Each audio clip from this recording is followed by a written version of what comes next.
அண்மை செய்தி. தமிழகத்தில் இரவு 7 மணி வரை 18 மாவட்டங்களில் மழைக்கு வாய்ப்பிருப்பதாக வானிலை ஆய்வு மையம் தெரிவித்துள்ளது. கடலூர், நாகை, தஞ்சை, திருவாரூர், புதுக்கோட்டை, விழுப்புரம், மயிலாடுதுறையில் மழைக்கு வாய்ப்பிருப்பதாக வானிலை ஆய்வு மையம் தெரிவித்துள்ளது. இதுகுறித்த கூடுதல் விவரங்களை வழங்குவதற்காக செய்தியாளர் செலினா இணைப்பில் இருக்கிறார். வணக்கம் செலினா, விவரங்கள். வங்கக்கடலில் காற்றழுத்த தாழ்வு பகுதி என்பது உருவாக்கி தற்பொழுது ஆழ்ந்த காற்றழுத்த தாழ்வு மண்டலமாக மாறுகின்றது.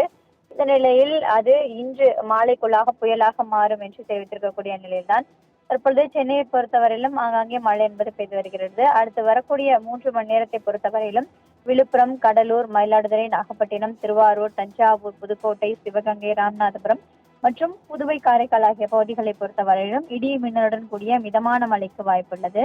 அதே போல தென்காசி, விருதுநகர், தூத்துக்குடி, திருநெல்வேலி, கன்னியாகுமரி ஆகிய மாவட்டங்களை பொறுத்தவரையிலும் இடி மின்னலுடன் கூடிய லேசானது முதல் மிதமான மழைக்கும், சென்னை, திருவள்ளூர், செங்கல்பட்டு, காஞ்சிபுரம் ஆகிய 4 மாவட்டங்களை பொறுத்தவரையிலும் லேசான மழைக்கு வாய்ப்பிருப்பதாக சென்னை வானிலை ஆய்வு மையம் தெரிவித்திருக்கிறது. குறிப்பாக இன்று புயல் உருவாக இருக்கக்கூடிய நிலையில் நாளை முதலாக தமிழகத்தில் பல்வேறு மாவட்டங்களில் புயல் கரையை கடக்கும் வரையிலுமே கனமழை முதல் மிக கனமழையும், ஒரு சில மாவட்டங்களில் அதி கனமழைக்கான வாய்ப்பு இருக்கக்கூடும் என்றும் சென்னை வானிலை ஆய்வு மையம் தெரிவித்திருக்கிறது. விரிவான விவரங்களுக்கு நன்றி செலினா.